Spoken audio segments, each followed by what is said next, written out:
Shalom tout Israël, dans le nom de Yahweh, Yahweh qui sauve, Yahweh l'Élohim d'Israël. Amen.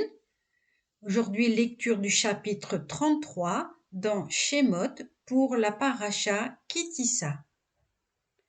Yahweh dit à Moshe, va, pars d'ici avec le peuple que tu as conduit hors du pays d'Égypte, et allez au pays que j'ai promis par serment à Abraham, à Yitzhak et à Yaakov, disant, je le donnerai à ta postérité. J'enverrai devant toi un messager, par lequel j'expulserai le Cananéen, l'Amoréen, le Héthéen, le Phérézéen, le Hévéen et le Jébuséen, vers ce pays ruisselant de lait et de miel. Non, je ne monterai point au milieu de toi, peuple réfractaire que tu es, car je pourrais t'anéantir pendant le voyage. Le peuple, ayant eu connaissance de cette fâcheuse parole, prit le deuil, et nul ne se para de ses ornements.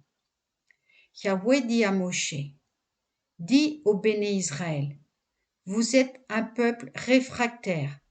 Si un seul instant je m'avançais au milieu de vous, je vous anéantirai. Donc, déposez vos ornements et j'aviserai à ce que je dois vous faire. Les béné Israël renoncèrent à leur parure, à dater du mont Horeb. Pour Moshe, il prit sa tente pour la dresser hors du camp, loin de son enceinte, et il la nomma tente d'assignation ou tente du rendez-vous. De sorte que tout homme ayant à consulter Yahweh devait se rendre à la tente du rendez-vous, tente d'assignation, située hors du camp. Et chaque fois que Moshe se retirait vers la tente, tout le peuple se levait. Chacun se tenait au seuil de sa propre tente et suivait Moshe du regard jusqu'à ce qu'il fût entré à la tente. Quand Moshe y était entré, la colonne de nuée descendait, s'arrêtait à l'entrée de la tente, et Elohim s'entretenait avec Moshe.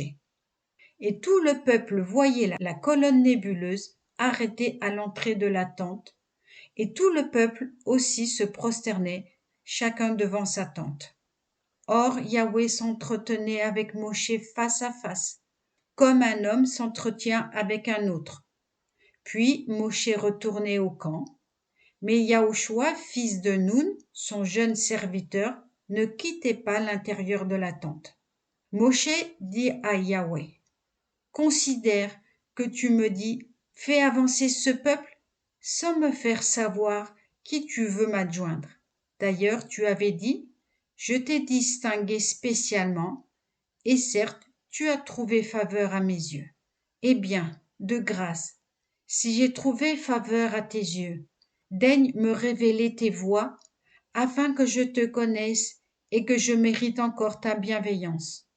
Songe aussi que c'est ton peuple, cette nation. Elohim répondit, ma face vous guidera et je vous donnerai toute sécurité. Moshe lui dit, si ta face ne nous guide, ne nous fais pas sortir d'ici. Et comment serait-il avéré que j'ai obtenu ta bienveillance, moi ainsi que ton peuple, sinon parce que tu marches avec nous? Nous serons ainsi distingués, moi et ton peuple, de tous les peuples qui sont sur la face de la terre. Yahweh dit à Moshe, cette chose-là même que tu as demandée, je l'accorde, parce que tu as trouvé faveur à mes yeux et que je t'ai spécialement distingué. Moshe reprit, découvre-moi donc ta gloire. Il répondit, c'est ma bonté tout entière que je veux dérouler à ta vue.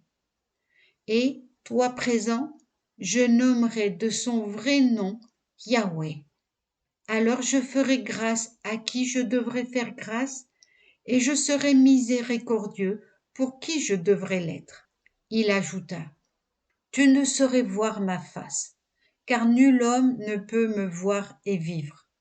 Yahweh ajouta, il est une place près de moi, tu te tiendras sur le rocher.